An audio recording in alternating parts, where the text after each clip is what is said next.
अस्सलाम वालेकुम दोस्तों, आज की वीडियो में मैं बयान करूँगा माँ की दुआ। सामाईन, जिस तरह हम जानते हैं कि माँ बाप की दुआ अल्लाह ताला रद्द नहीं करता, और इसी हवाले से मैं एक खूबसूरत सा हज़रत मूसा अलैहिस्सलाम और एक कसाब का वाक़या आपके सामने बयान करूँगा। सामाईन, हज़रत मूसा अलैहिस्सलाम ने एक दफ़ा अल्लाह ताला से पूछा कि जन्नत में मेरे साथ कौन होगा। अरशाद हुआ कि फ़लाँ कसाब होगा। आप अलैहिस्सलाम कुछ हैरान हुए और इस कसाब की तलाश में चल पड़े। वहाँ देखा तो एक कसाब अपनी दुकान में गोश्त बेचने में मसरूफ़ था। अपना कारोबार ख़त्म करके इसने गोश्त का एक टुकड़ा कपड़े में लपेट लिया और घर की तरफ रवाना हो गया। हज़रत मूसा अलैहिस्सलाम ये सब देख रहे थे और हज़रत मूसा अलैहिस्सलाम ने इस कसाई के घर के बारे में मज़ीद कुछ जानने के लिए बतौर मेहमान घर चलने की इजाज़त चाही, तो कसाब ने इजाज़त दे दी।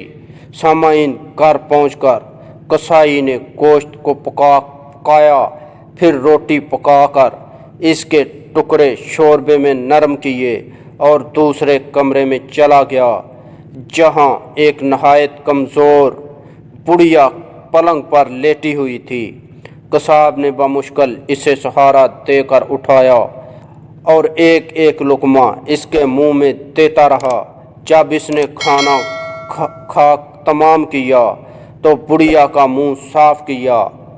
बुढ़िया ने कसाब के कान में कुछ कहा, जिसे सुनकर कसाई मुस्कुराया और बुढ़िया को वापस लौटाकर बाहर आ गया।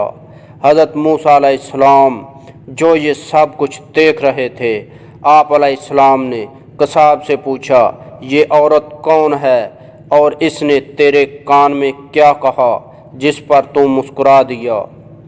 कसाब बोला, ए अजनबी, ये औरत मेरी माँ है। घर पर आने के बाद मैं सबसे पहले इसके काम करता हूँ। ये खुश होकर मुझे दुआ देती है कि अल्लाह तुझे जन्नत में हज़रत मूसा अलैहिस्सलाम के साथ रखे, जिस पर मैं मुस्कुरा देता हूँ कि भला मैं कहाँ और मूसा कलीमुल्लाह कहाँ। दोस्तों, उम्मीद करता हूँ आपको मेरी ये वीडियो पसंद आई होगी। अगर वीडियो पसंद आई तो वीडियो को लाइक करें, अपने दोस्तों के साथ शेयर करें, और ऐसी अच्छी वीडियो देखने के लिए हमारा चैनल मेहरबान वॉइस टीवी सब्सक्राइब करें। और मुझे इजाज़त दीजिए अगली वीडियो तक के लिए। अल्लाह हाफिज़।